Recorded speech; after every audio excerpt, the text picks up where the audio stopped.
is back into it in Chester. Here's El Senior. Yes! Yes! The center back, Jacob Glesnes, He's going for it. Yes! Oh my goal! What a goal! And that will do it. One of the best comebacks in recent years. 3 unanswered by the Union.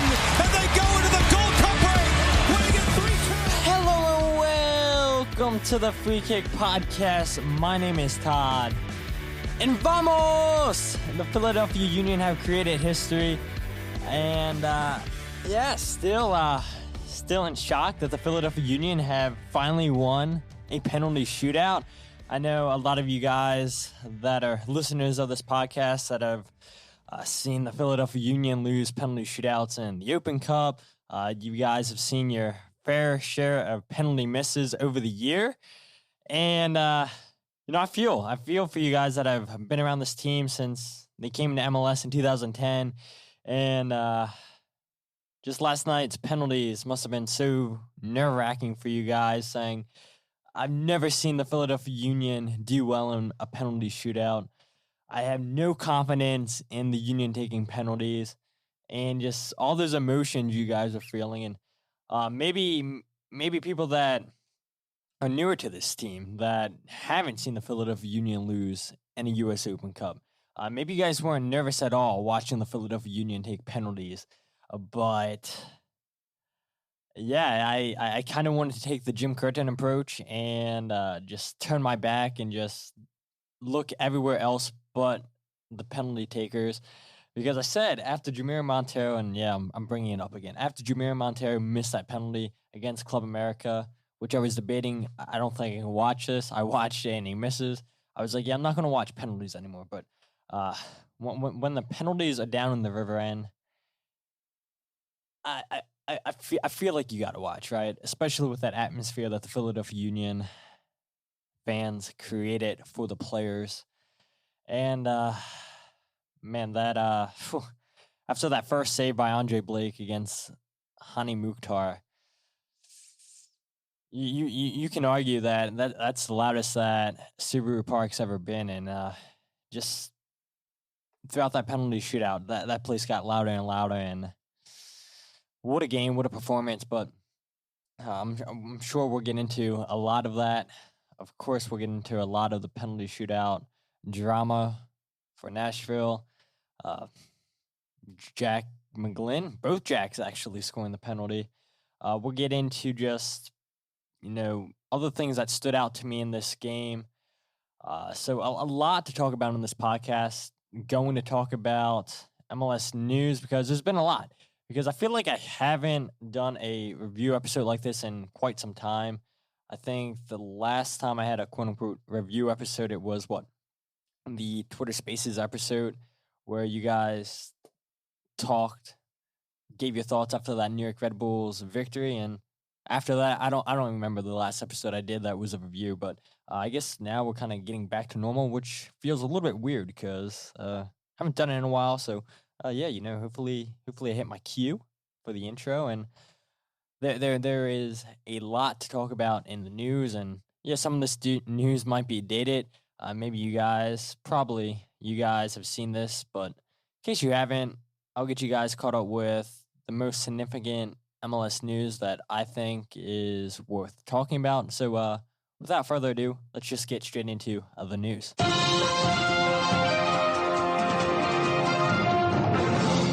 So we'll talk about players that did not get their contract renewed. And starting off, we're going to go ahead and talk about Jonathan Dos Santos. After 5 seasons, is done with LA Galaxy.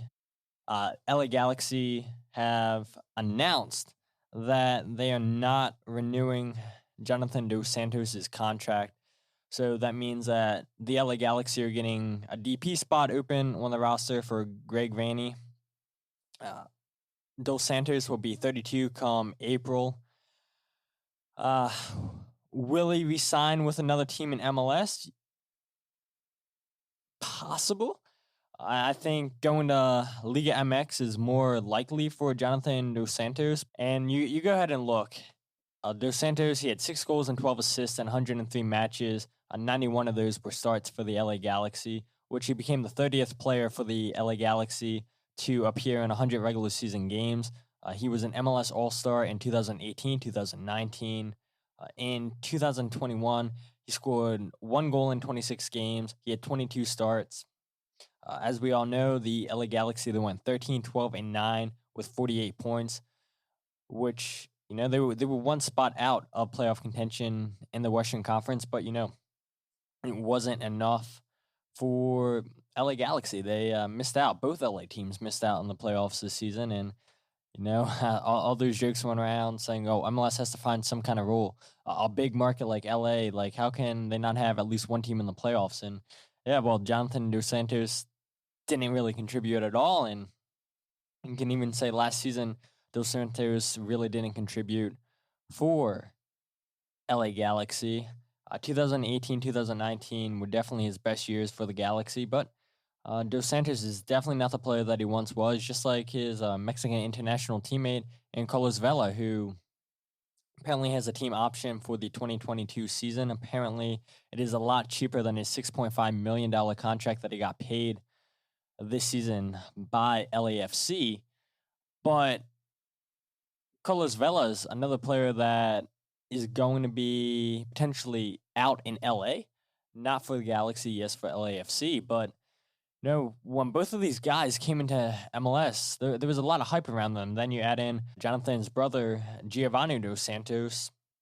It was huge hype that LA was investing into the Mexican market, bringing in huge Mexican superstars. And then we saw Chicharito Hernandez get signed to LA Galaxy, who had a terrible 2020 season, had a good comeback season in 2021, did not win MLS Comeback Player of the Year, which went to Carlos Gil. Spoiler alert, we'll talk about all the accolades that New England have picked up here in the last couple of weeks, but I think Chicharito should have won Comeback Player of the Season because 2020, it looked like Chicharito was done and dusted, and then he comes back as a good season for LA Galaxy, tries to carry that team into the playoffs, wasn't enough, but, he's going to be on a LA Galaxy team without his friend, without his teammate, Jonathan Dos Santos, and it's going to be interesting to see, okay, well, like I said, will he resign with another MLS team? Will he go to Liga MX? I think,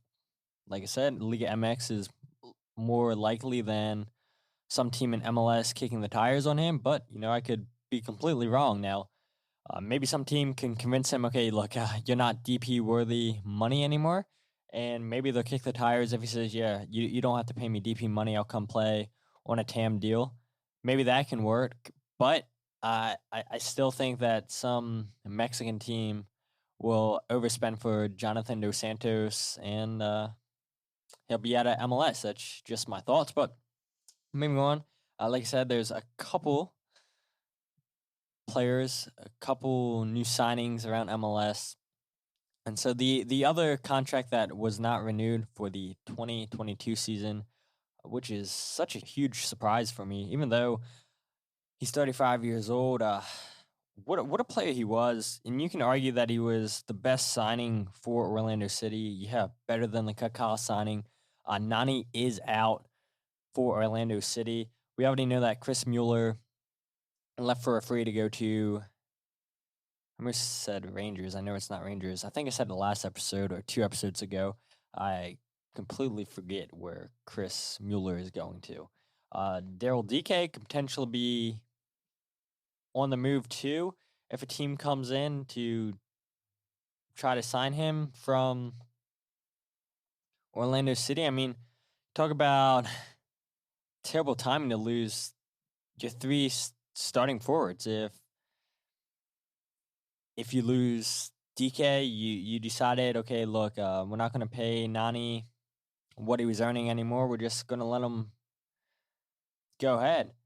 Hibs, sorry, I was trying to stall for time. Yeah, Chris Mueller is joining Hibs in the Scottish Premier League. I thought I talked about this a couple episodes ago. I just couldn't remember it and had to look it up. But yeah, I mean, Nani. It's weird for me. Yeah, I mean, he's 35 years old, and You look at Gonzalo Higuain, big superstar in the international stage, and it was pretty clear that he didn't care about MLS. Matuidi is another player that comes to mind that he didn't care about MLS, but Nani, no, he definitely cared about MLS since he joined Orlando City in 2019. 28 goals, 23 assists in 77 games. 64 of those were starts. He was a two-time MLS All-Star. And every time that Nani played against the Union or just whatever team I decided to watch that Nani was playing against, he gave 110%, even though, he was used to playing for Manchester United, Sporting Lisbon, playing in La Liga. There's a guy who came to MLS and didn't decide, okay, look, I'm just going to take the millions of dollars you guys are giving me. No, I'm going to try to create history with Orlando City, try to bring them their first trophy. And yeah, I mean, Nani made them a threat in the playoffs. He helped them and get to the MLS's back final, which we all know, lost to Portland in. But it's weird to me because I thought Nani still had something to offer, and I thought, yeah, he's 35 years old, and I guess maybe the writing was on the table where we saw against Nashville, he was on the bench, and the last regular season game of the season, Nani was also on the bench, and maybe that was pretty telling that, okay, this was just Orlando City preparing for life without Nani. Like I said, I still thought Nani had something to offer. Yeah, he wasn't the Nani of Manchester United or when he was at Sporting, who expected him to be when he was 32 when he joined the league. I mean, for people to expect Nani to be the Nani of old, I think that's asking a lot. But no, I mean, 20 goals, 23 assists in 77 games. It's a pretty good contribution, and it'll be curious for me to see, will Nani stay in MLS? I mean, he said Orlando is a city that I can call home with great people and fantastic supporters, but my contract has ended and there was a decision by the club not to extend it. It was an honor to captain the club for its first ever playoff appearance and reaching the final of the MLS's back tournament. I shall never forget the fans and community supported me and my family ever since the moment we arrived in Florida. You will have a friend in me and a fan for the future. I wish you all the best. I don't know. I mean, calling Orlando home, that the passion you talked about, the fantastic support of the fans, the supporters.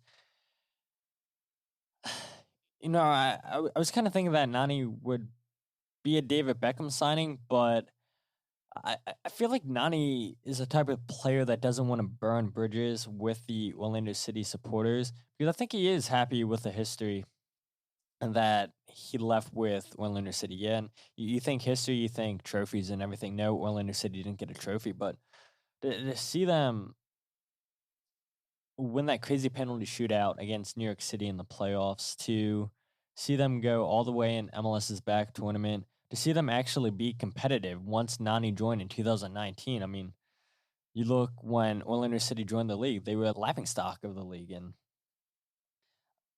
it just seemed like everything changed once they got Nani. And I guess that's what happens when you get a winner, a European winner of the Champions League. I don't think he was on the Euro squad when Portugal lifted the Euro medal, but I mean, this guy's won so many titles everywhere he's went, and tried his best to win one with Orlando. So I don't think Nani will resign with an MLS team. If he would, I'd be happy to see Nani stay in MLS. I think he still has something to offer, maybe not as a starter. And I know maybe there's some of you guys listening. Well, look, the Union needed for it. Let's sign Nani. No, Nani's not the answer. I guess it would be cool to see Nani in a Union jersey, but yeah, he's 35, going on 36. It's a guy you don't want to be paying DP money for, and you know, just like Elsinho, all it took was one injury, and then his body just kept breaking down on him. Same thing could happen to Nani, but wish Nani all the best. And I know I saw people joke, "Oh, let's bring him back to Manchester United for one last hurrah with Ronaldo." No, not at all. Maybe Nani retires. I don't know. But I don't think he'll stay in MLS. And look, there's another DP spot open up for a player, and we all know how valuable those DP spots are. Well, not Phil. Well, yeah, I think Philadelphia Union fans know how valuable they are, but we just don't sign players to DP contracts. But a team like Orlando City, who got new owners who will spend the money, be interesting to see what Orlando City does now that they have a DP spot open up. But let's go ahead and talk about some new hirings. Chicago Fire, they announced that Ezra Hendrickson has been signed as the new head coach. Ezra was the assistant coach with the Columbus Crew. He was also an assistant with LA Galaxy, Seattle Sounders. He also coached Seattle Sounders U2 team in USL from 2014 to 2018. 2019, 2021, he was Caleb Porter's assistant with the Crew. And there's a guy who's been up for coaching decisions the last couple of years, and he's finally found a home, and this time it's with the Chicago Fire. And, that's another team who I know I haven't talked about all the roster moves that Chicago Fire have done, and I didn't write it down because, that happened, I feel like, a month ago.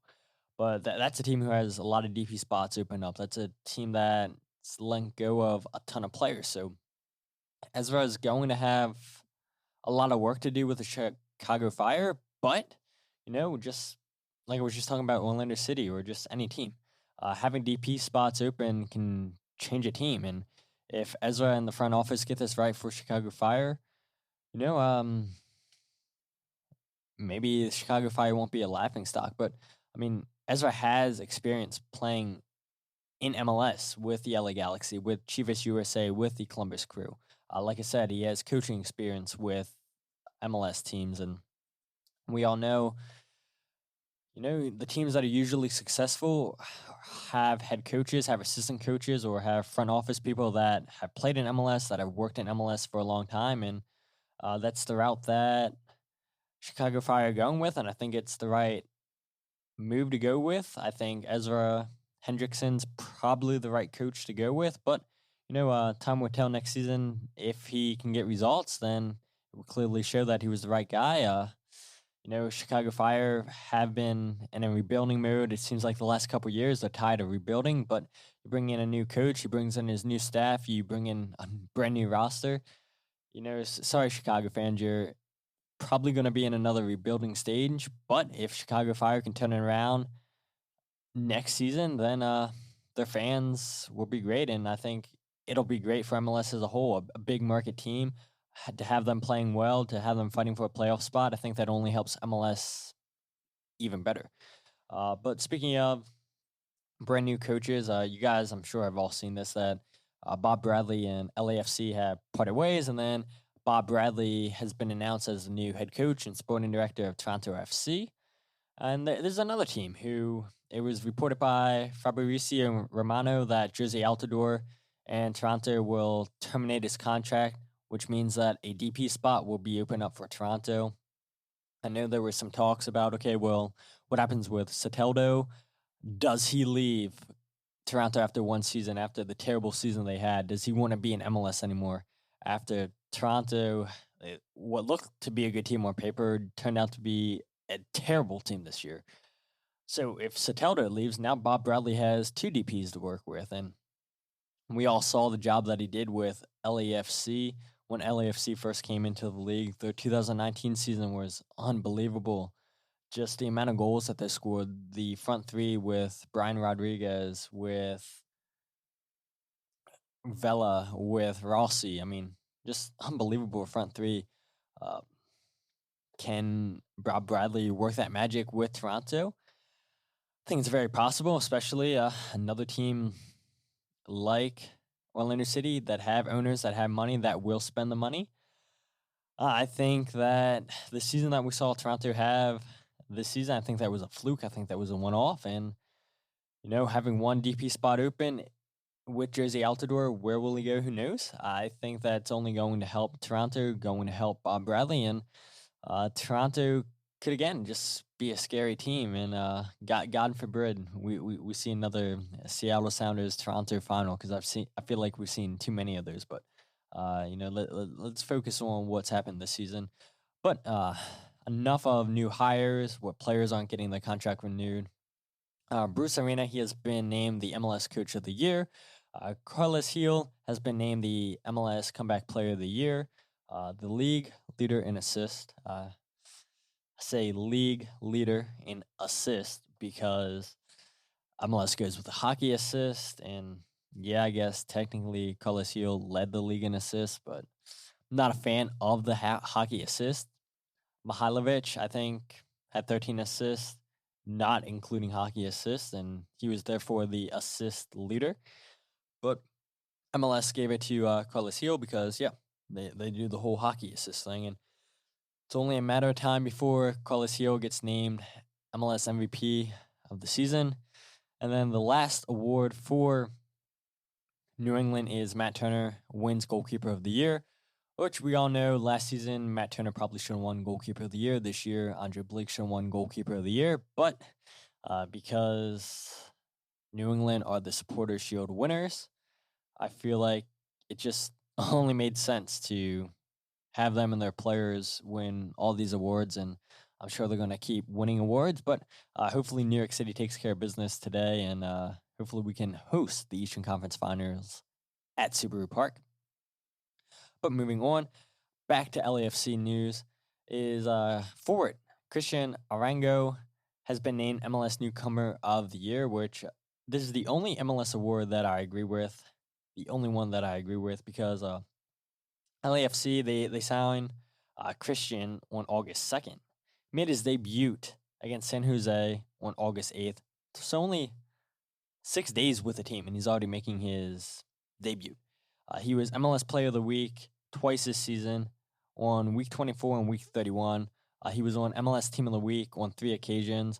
He became the 4th player in LAFC history to register a hat trick, scoring 3 goals against Dallas on October 20th. In 17 MLS appearances, Cristian had 14 goals. His 13 goals in his first 15 MLS games ranked as the 3rd most in league history to start a career. The 26-year-old ranked 2nd in MLS in goals per 90 minutes, 0.90. The only person that he was behind was DC United's forward Ola Kamara, who, most of his goals came from the penalty spot. But yeah, I mean, looks like LAFC have a terrific signing in Cristian Arango, and to get 14 goals in 17 appearances, where you guys have heard me talk in the past on this podcast, where how many times can you say a player has come through MLS midway through the season and contributed? Yeah, Cristian Arango did just that and more. So that is it for the MLS news. And so let's go ahead and talk about the Philadelphia Union versus Nashville, which we all know that game ended 1-1. Nashville tried to play for the draw, and the Philadelphia Union win the game 2-0 on penalties. But first and foremost, before I talk about this game, I just want to say total credit to Nashville for the tough game that they gave the Philadelphia Union. We knew that it was going to be a tough game. We knew that it was going to be just like New York Red Bulls, maybe a little bit harder, because unlike New York Red Bulls, Nashville was going to pick and choose when they wanted to attack. And that's exactly what they did. They didn't attack us as much as New York Red Bulls did. They were fine sitting back in this game. And, it was a great game by Nashville. It was a great season Nashville had. And we all make jokes and laugh about them missing all their penalties, having 18 draws this season, 19 if you want to include the draw, which turned into a loss in penalties. But, there is something to be said about them conceding the fewest number of goals this season with 33. And I think you saw it Sunday night with just how organized their whole team is. And you saw, especially their defense, running 5 in the back. Yeah, it starts in the back being organized, but the midfield was so organized. The 2 forwards, seeing CJ Sapong come back and play defense was so eye-opening, because I feel like he never did that with the Philadelphia Union. Hani Mukhtar, You see a lot of star players won't put in the work defensively. That's not Hani Mukhtar's game. He'll work his tail off defensively, and then we all know what he did offensively for Nashville. And just to see how well they were organized defensively in the midfield, the two forwards, super credit to them. They don't give you much to work with, the defense. They're super fast at closing you down.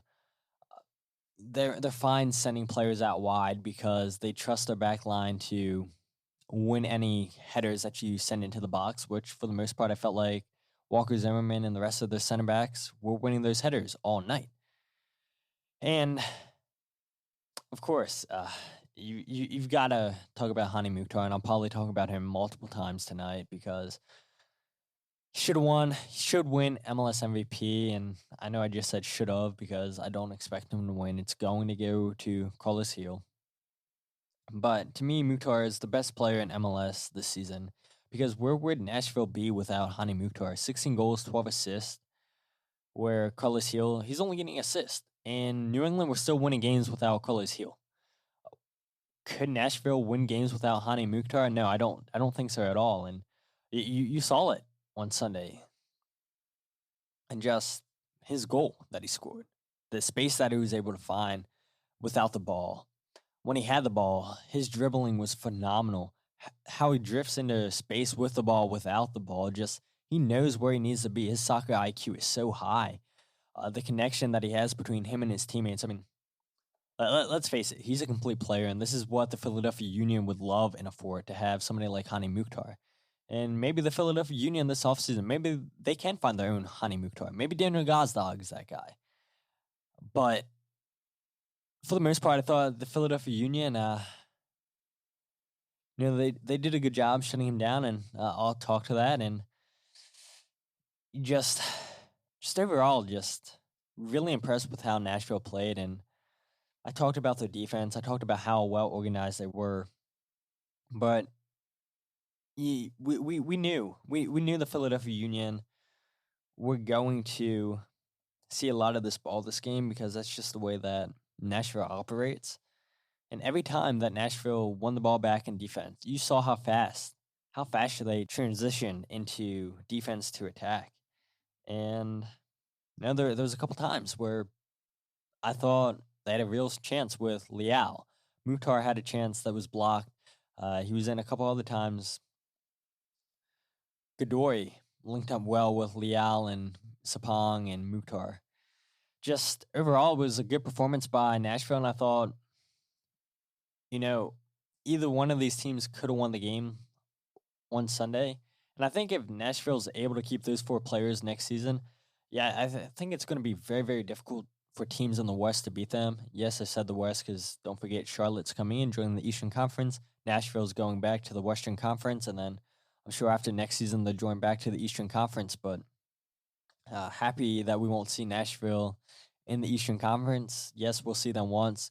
May 1st, I believe it is. We open the brand new stadium, and I know a ton of Union fans are wanting to go down to Nashville for that game. I'm sure it's going to be exciting opening a brand new stadium because I don't think the Philadelphia Union have ever done that. So maybe because of this game, maybe now there's bad blood between Nashville and the Union, and of course, Nashville will want to get revenge at their brand new stadium against the Philadelphia Union next season. But, overall, like I said, I just thought this was a game that either team could have won. The Union had 4 or 5 chances with Sergio Santos and wasn't able to find the back of the net. And he really should have been scoring from one of those efforts. All he had to do was pick a corner and kicked it right at Willis. And we know the number one thing that this team needed was a striker. And that's the number one thing that this team still needs is a striker. And just think about it. All the chances that we created on Sunday with our midfielders, Gazdag created multiple chances. And you saw Ali Bedoya have a couple flick ones where Sergio Santos missed a great chance. You saw Martinez had a fantastic driven cross in the second half of extra time into Sergio Santos, who couldn't direct the ball in the back of the net. And it's annoying. I mean, Sergio Santos, I think his XG was over 1 in this game. 4 or 5 really good chances, and for him not to find the back of the net, it was disappointing. And I know he even came out on social media and said that he had a tough game and he was proud for his teammates to have his back and everything. And, hopefully Sergio Santos can move past that because we see it with Casper. It's like whenever Casper misses one chance, he's completely taken out of the game.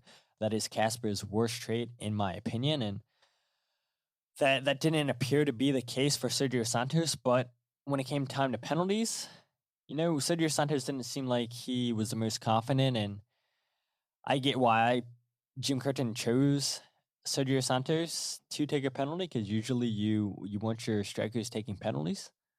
Pretty good strikers of the ball, and Sergio Santos took a terrible penalty, and it's a night that he'll want to forget. But hopefully, whether it's against New England, whether against New York City, hopefully Sergio Santos is able to bounce back. And speaking of New England, if we play New England, if you're Jim Curtin, do you put Anthony Fontana on the bench because of his record against New England?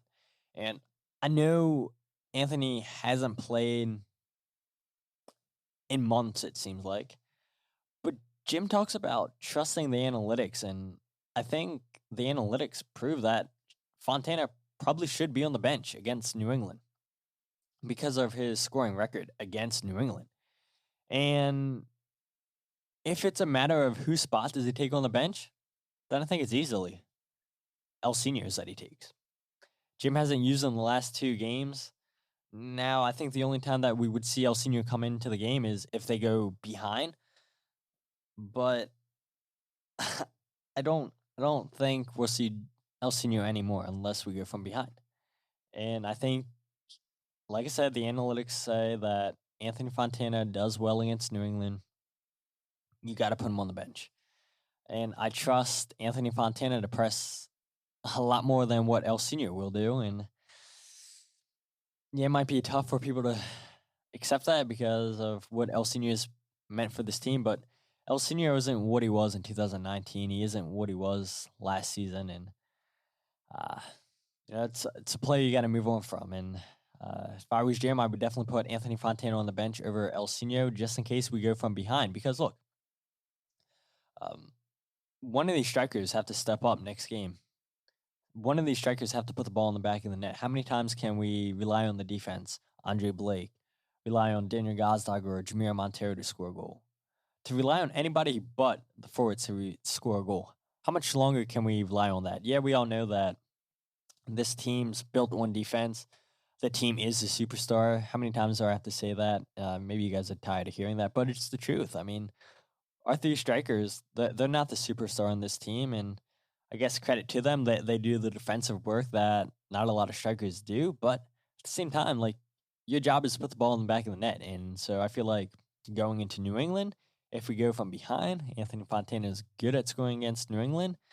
And what if he did score the game-winning goal or the game-tying goal against New England? And we all know he's leaving after this season. I think that's a pretty good way to end your Union career, to score the game-winning goal, to score the game-tying goal against New England. And if the Philadelphia Union win against New England, now they're in the final. Pretty good way for Anthony Fontana to end his career, but we'll see what happens. Hopefully New York City wins that game so we can host the game in Subaru Park, but we'll see what happens. But I thought overall we played very well defensively.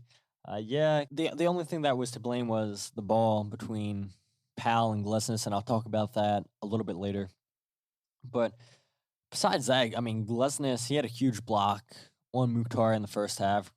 Glesnes did enough to stop Leal from shooting with power in the second half of extra time. Just overall, yeah, Glesnes had a really solid game, and just extremely happy to see the team create history last night, and super happy that I was there to witness history, be in the River End, and witness the loudest environment ever in Subaru Park, in my opinion. But before I talk about more things that stood out to me in this game, I want to go ahead and review my keys to the game. So number 1, I said you got to win your 1v1s.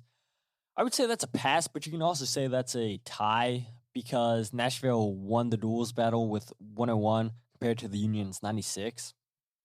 But if you look, 11 out of 20 duels won for Alvis Powell, 9 out of 13 for Kai Wagner, 1 out of 13 for Glesnes, 3 out of 8 for Jack Elliott, 14 out of 20 duels won for Jose Martinez. Yeah, I think a lot of people will say Andre Blake was the MVP of this game, which I agree he was, but Jose Martinez, fantastic protecting that back line. Really did a good job following Hani Mukhtar this game, and yeah, we talked about it. I talked about it that players were going to be asked a lot to go one-on-one versus Liao against Sapong, against Mukhtar. And Joseph Martinez answered that and then some. And number two, I said capitalize on set pieces. That is a pass 100%. I said some team is going to score a set piece and will probably win the game because of a set piece. No, nobody won a game. Well, yeah, I guess winning penalties is a set piece, right? So I guess the Philadelphia Union kind of did win on set pieces, right? But no, I said one of these teams were going to score a set piece, and it happened to be the Philadelphia Union because look, in Nashville they had 24 fouls last night. They gave them so many free kicks last night. They had so many corner kicks of Philadelphia Union, and all it took was it felt like one really good chance from the Philadelphia Union. I think most of the corners were good on the night, but Nashville did a really good job getting so many blocks on shots, and that's what happened here on Gazag's first attempt, and then Gazag's able to get the second half bicycle kick, whatever you want to call it, and yeah, that's now 13 goals conceded this season for Nashville. They conceded a lot of set piece goals, and yeah, you can say 15 because they conceded 2 penalties in the penalty shootout. But yeah, the Philadelphia Union had a ton of corner kicks, and I thought it looked dangerous very well. But like I said, Nashville blocked a lot of their shots, but because the Philadelphia Union scored on a set piece, I give that a pass. And then number 3, take away the angles for Nashville to score outside the box. That is 100% a pass because Nashville only had 4 shots outside of the box. Hani Mukhtar only had 1 shot this game outside of the box, and the Philadelphia Union did not let him put that ball in the back of the net. The Philadelphia Union did a terrific job just taking away all angles from outside of the box, which has been Nashville's game this season. I talked about that, how many shots they've had outside of the box. They were tied for second out of all playoff teams with goals outside of the box with 9, and the Philadelphia Union only allowed them to have 4 shots outside the box. So bravo to the Philadelphia Union. I think because of those 3 keys, I think that is the reason why we saw the Philadelphia Union win the game against Nashville.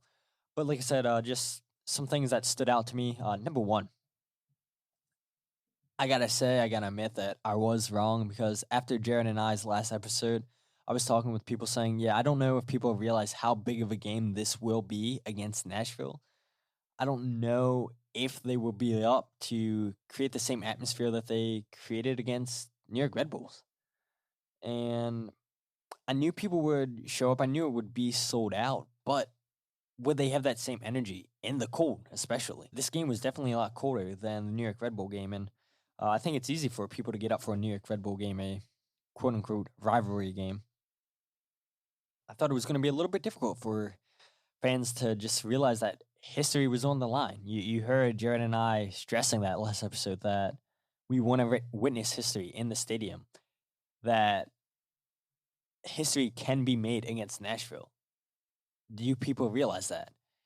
And I wasn't really convinced that people knew how important this game was. I think people knew it was important, but I don't think people knew that they could witness history. And yeah, I'm happy to say I was dead wrong because you guys, if you were in the stadium, you heard the atmosphere in that stadium. On TV, the atmosphere sounded super loud, and people didn't let the cold scare them away. People didn't let Nashville scoring first discourage them. Fans stayed behind that team from the beginning all the way to the end. And look, we saw the Philadelphia Union come from behind. How many times this season when they concede and then the Union come right back, I feel like, and score a goal? They did that, 6-7 minutes after Nashville scored the goal, and people were still chanting. People were still yelling after Nashville scored the goal. They still believed in this team. And to go into halftime tied 1-1 was the absolute best result for the Philadelphia Union. Because the Philadelphia Union, I thought they played well. It was just one terrible judgment by the right back and the center back, and I don't want to talk too much about that because I definitely want to talk about that again, but it is very, very hard not to talk about that moment because we've seen it happen so many times, but yeah, I'll try my best to save that. Look, the Philadelphia Union, you knew that this team had to be tested. They had to prove that they can come from behind and win a game. And they did just that. Yeah, both of these games took 120 minutes. One of those games took a last-second goal, and then one of these games took penalties. And both ways, the Philadelphia Union answered. I mean, I think we all knew that both of these games against Red Bulls, against Nashville, were going to be tough. But the question was, can the Philadelphia Union come from behind? They hadn't had a win all season long from coming from behind. And now they did just that against Nashville. Yeah, it took penalties, but still a win, right? We're advancing to the Eastern Conference Finals. To the Eastern Conference Finals. No semifinals, the Eastern Conference Finals. Like, you guys witnessed history, and just every single person in that stadium, they played their part. And when Gazag scored that goal, I think I probably legit almost passed out. Like, I felt my heart like get super tight and everything just because I was screaming so loud and just hearing the noise in that place erupt. And the first save from Andre Blake in penalties, that place just kept getting louder and louder and louder. And just, I'm super proud to see every single person in that stadium do their part. And yeah, it would be awesome to see other parts of the stadium do chants that come from the river end. But, you know, just to hear them making noise, just yelling, like, that makes a difference. And it's really, really special to see. And Jim Curtin and Daniel Gazag both touched on that in the post-game press conference. So I will play Daniel Gazag's thoughts on the atmosphere first. I think this atmosphere, what we had tonight, everywhere in the world, could be very good. Yeah, I played in the national team in front of 60, 70,000 people. Of course, that was a bit louder, but just because of they were more.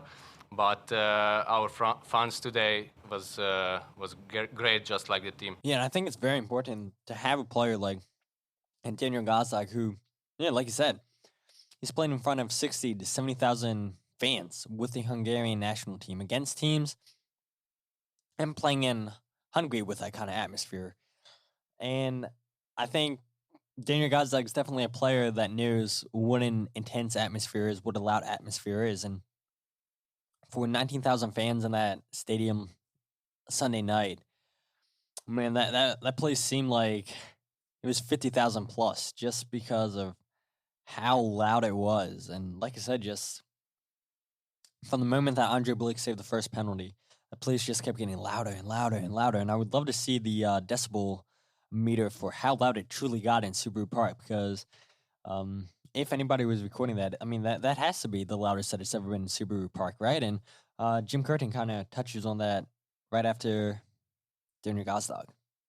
Yeah, look, we did. We lost two best 11 players this offseason, which is always difficult. We lost Ray Gaddis. We lost a lot of key pieces to this franchise. But guys have seamlessly stepped in and done a job for us. This is the furthest we've ever been. It's a huge accomplishment for us. You could see the smiles and the happiness on the fans as you walked around the stadium with the players, and that's again as electric and loud as I've ever seen this place. Club America game included. You know, that was wild tonight. And again, it just kept getting louder and louder as we walked around as a team. It's something I'll never forget. It shows, you know, just how proud the people are now of this team, of these guys who leave everything out on the field for them. Again, we don't have the big names. We don't have the superstars that, you know, maybe are good for the television people. But we kind of go about our business, do our talking on the field, and are very representative of the city. I think this group fits the city of Philadelphia. Yeah, and of course I want a DP player. I want a DP striker. But I kind of do like having the team be the superstar. And I know maybe that's not for everybody, having defense first, having your defense be the superstar in the team. But I think it's extra special when you can look at all 11 players on the field, all 18 players on the bench, where all of those players make a difference. All of those players play a key role. All of those players make up a part of the superstar, which is the team. Everybody on this team plays a vital role. And everybody played the part last night, Sunday night, against Nashville. And I saw a little bit of talk throughout the week where people were getting into arguments about, oh, you're not a true fan if you leave as soon as the game's over. Like, you should stay and applaud the team. Like, you're just going to sit in traffic anyway, so why are you trying to get to your car? And, I'm not going to sit here and talk about who's right, who's wrong, but maybe that argument that people were getting on to social media, maybe it made a difference, because I don't know if you guys noticed this, if you guys were in the stadium. After that whistle blew, there was still a ton of fans left in the stadium cheering on the team. And for Jim Curtin to talk about that, to say, that's a moment that he'll never forget, where as a team, as one, they walked around the stadium, applauded the fans. And every section they walked to, it got louder and louder and louder. And it was really, really special to see that fans actually decided to stay after the game. And, I know even in the River End, at times, that place can empty out pretty fast right after a game. But, it was jam-packed right after the penalties. And it seemed like everybody wanted to be up front, congratulating the players. And that atmosphere was just super duper special. And like Jim said at the beginning, to lose Ray Gaddis, to lose Mark McKenzie, to lose Brendan Aronson, to get this far, the Eastern Conference Finals, where nobody had the Philadelphia Union getting this far, where the Philadelphia Union are okay being the underdogs. They thrive with being the underdogs. So you don't have to say, the Philadelphia Union are going to win this game. That's just extra motivation for the Philadelphia Union. And like I said, I'm glad that I was wrong, that that atmosphere was super duper special, and it's got to be the loudest it's ever been in Subaru Park, right? It's got to be. But moving on to another point, Alvis Powell being at fault for the first goal. It is concerning that the goal that Nashville scored, where Eric Miller puts in a great cross from Mukhtar, and no one marked Mukhtar, because we've seen that same ball and run between Bizo or whoever the right back is on the day and Glesnes all season long. We've seen it multiple times. Teams haven't executed all the time, but that ball gets played multiple times throughout the game. And even after Nashville scored with that ball, they kept trying with that ball between Glesnes and Powell, and I think Powell did a good job to make up for that mistake. He got a lot tighter with the players he was supposed to mark. He didn't give a lot of space in the box when they were sending in crosses.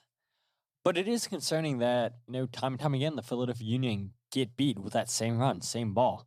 And it's like, you would think that they would figure it out. But, maybe it took the Philadelphia Union to concede that goal again.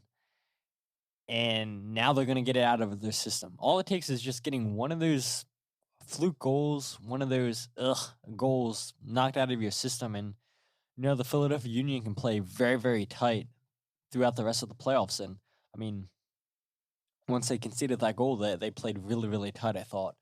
You go ahead and look. 3 clearances, 8 ball recoveries, 1 interception, 3 out of 4 tackles, 1 for Alvis Powell. Played fantastic defensively. Offensively, I think Alvis Powell is challenged.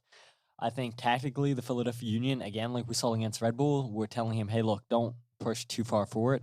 The farthest that Alvis Powell was going on the night was to the halfway line, and then he was stopping. Every now and then he would go for it, but it would mostly be Bedoya or Martinez sending in crosses from the right side of the field. Montero would send in some crosses as well. But defensively, very, very solid from Alvis Powell, and I think potentially, whether it's against New York City, against New England, if Bizo is clear to play against one of those teams because of COVID protocols, then I think you can afford to have an offensive player in Bizo and not have a defensive-minded player in Alvis Powell playing against one of those teams. I think both of those teams will attack you, and it's okay to have two attacking fullbacks against New York City, against New England. But, Powell has done enough these last two games in the playoffs defensively where you say, it's his spot to lose.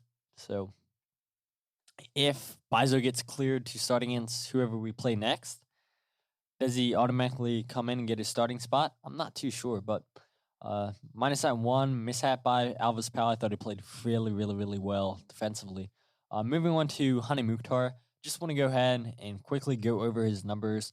3 shots, 1 goal, 31 out of 37 accurate passes, which is good for 84%. 4 key passes, 73 touches, 3 out of 6 completed dribbles. 1 time he lost the ball, 2 out of 3 tackles, 5 ball recoveries. To only lose the ball 1 time, that's super impressive. Even players like Ronaldo and Messi, you see those guys lose the ball multiple times throughout the games, and to only see Mukhtar lose the ball 1 time last night, Sunday night, yeah, that was a really good game from Hani Mukhtar. I think the game for the Philadelphia Union changed when Liam Flock came out. 7 out of 16 successful pressures. He had 4 ball recoveries. El Brujo, he had 7 out of 18 successful pressures. He had 25 ball recoveries. 25 ball recoveries. That's whew. El Brujo was just everywhere. And like I said earlier, with my keys to the game, number 1, you had to win your one-on-ones. El Brujo was right there to help out the defense when they needed to play their 1v1s. He was there to help with double teams. And Liam Flock, once he came off, I think that's when things got a little bit scary for Nashville. They were definitely attacking a lot more. And you saw Jameer Montero then get switched to the 8, not play as a number 10. And the formation changed a couple times too, because even when Jack McGlynn came in, I think the Union switched, it looked like, to a 4-2-2. They definitely went to a double pivot because Jack McGlynn was sitting farther back. But just, yeah, I mean, El Brujo, Liam Flock were excellent with the pressures, and they needed to be, but 25 ball recoveries from El Brujo. Yeah, minus that goal that Hani Mukhtar scored, I thought El Brujo and the defense did a very, very, very good job just containing him not to hurt the Union furthermore. And I think that's another big reason why the Philadelphia Union won this game. I mean, Hani Mukhtar's stats were very, very good, but to only limit him to 1 goal where he had 2 goals against Orlando City, I think he has, 4 or 5 goals now in the playoffs in his 2 seasons that he's played in the playoffs. I mean, he's a great player. So, yeah, to see the Philadelphia Union limit him, I thought that was very, very good by the Philadelphia Union. But the last point I want to bring up on this game, and I'll play one more clip. It is Andre Blake, and I mean, honestly, what left is there to say about Andre Blake? Because once he leaves the Union, maybe he doesn't get sold, maybe he retires. Let's say Andre Blake retires. As soon as he leaves the Philadelphia Union because he retires, the very next day, he'll be honored into the Ring of Honor. He deserves it. I mean, I think he'll go down as one of the best goalkeepers this league has ever seen. I think that he is the best goalkeeper. You guys have heard me say this before. He is the best goalkeeper in CONCACAF right now. Yes, he's better than Kilo Navas. I think Andre Blake could be playing in Europe, but he is not. At least not right now. I just really don't have the words to describe Andre's performance. Just thinking about what he's meant to this team over the years, and especially the last 2 years from Andre. I mean, they're truly remarkable, aren't they? Where I remember saying after 2019, maybe we need a new goalkeeper because of some of Andre's bad performances in 2019. His decision making wasn't the best. He would drop the ball, and I was like, man, we can't have that from a goalkeeper. But Andre Blake has stepped up the last 2 years. He's been our best player. I think there's no denying that Andre Blake the last 2 years has been the best player for the Philadelphia Union. Should win Union MVP this season. But to rebound like he has the last 2 years, Andre Blake doesn't get enough credit for what he does. He certainly doesn't get enough credit from MLS. And I do feel bad for him every time he goes to Jamaica that the Jamaican national team lets him down because we know how good of a goalkeeper Andre is. And the defense for Jamaica is not the best. And I don't think there's enough words that can describe what Andre Blake means to this team. What Andre Blake has meant to this team the last 2 years. It's what a player Andre Blake is, and this is what Andre Blake had to say on his performance. Yeah, it's about mindset, and again, believing in yourself, believing in your teammates, and believing in your preparation. You put in the work, and moments like these, you just go out there and have fun, and because you have already done the hard work, and it's just about reaping the reward.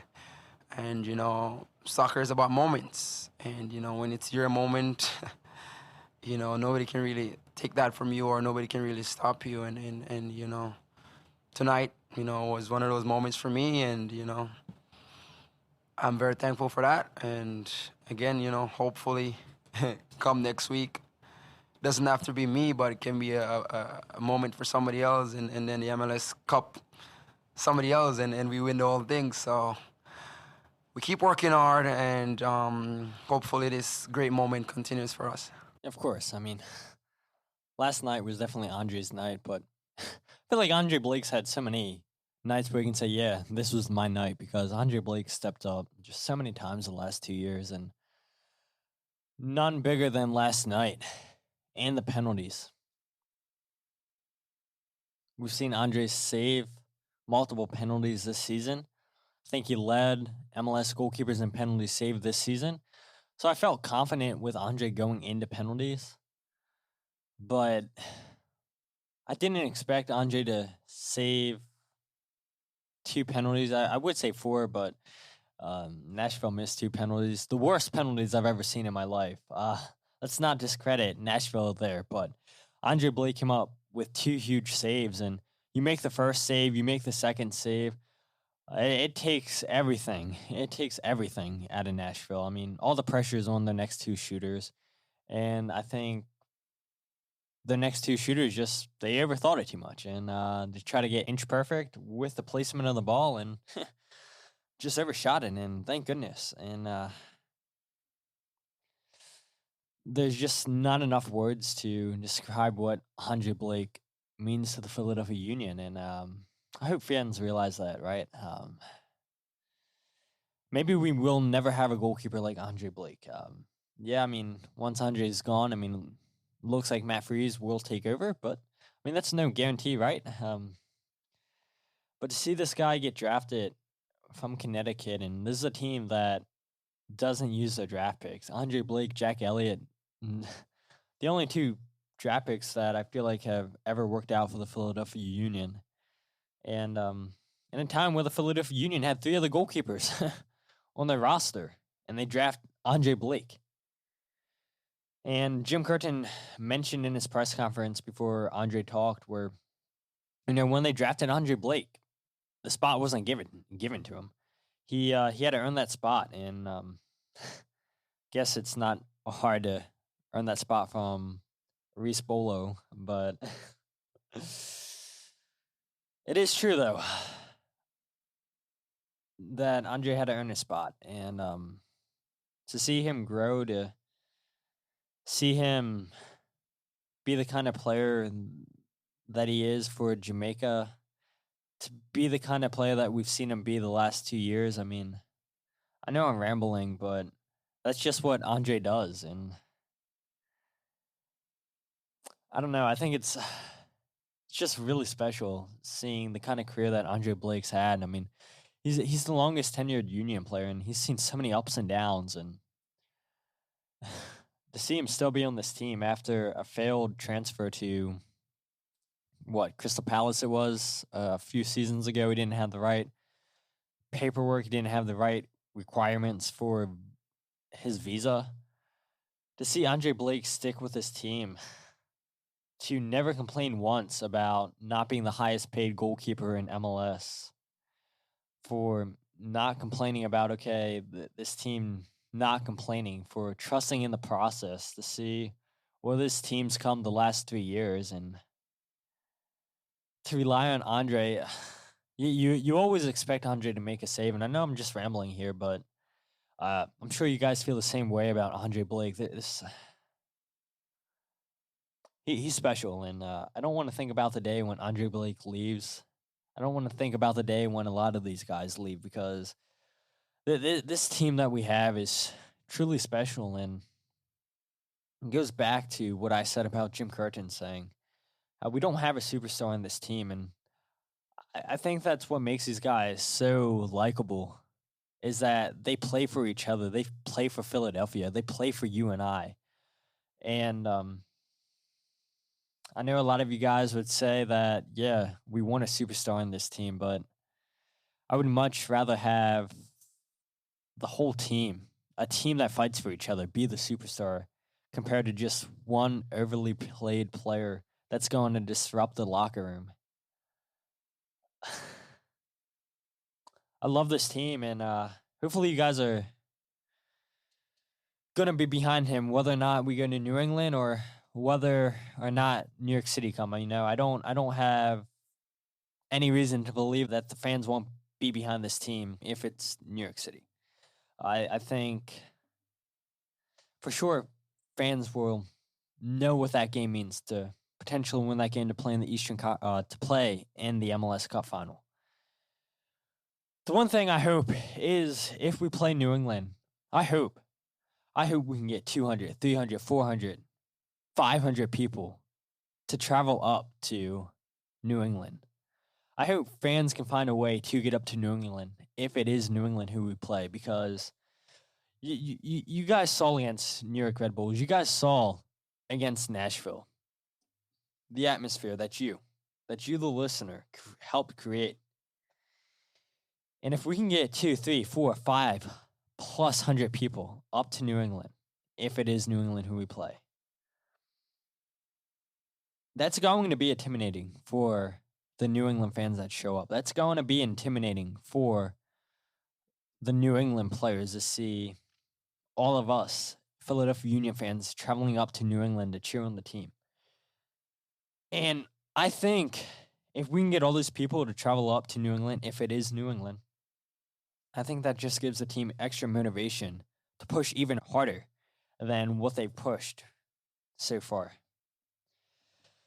You know, whatever happens, I'll have Jared on this podcast, I think, sometime later this week to help get you guys hype. And I know Jared told me after the game, it's a little bit hard to get people hype if the game's in New England, but I really do think that we can get people to travel up to New England. And whatever happens the rest of the way, this is a season that I'll never forget. This is a season I hope none of you guys ever forget. And there's still more to be accomplished. There's still more history to be written.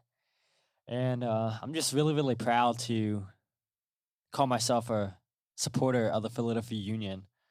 And I hope you guys are too. But if you guys aren't following the podcast on social media, follow @FreeKickPod on Twitter, Instagram, and Facebook. Wherever you get your podcast, The Free Kick, thefreekickpodcast.com. And yeah, I know my whole tone has changed since I started talking about Andre Blake. But I guess that's just what Andre Blake and this team does to you. They make you lost for words. And I'm just super happy with this team. with the support that we had against Nashville, and we're not done yet. We're not done yet, ladies and gentlemen. Because with that said, my name is Todd, and this is the Free Kick Podcast.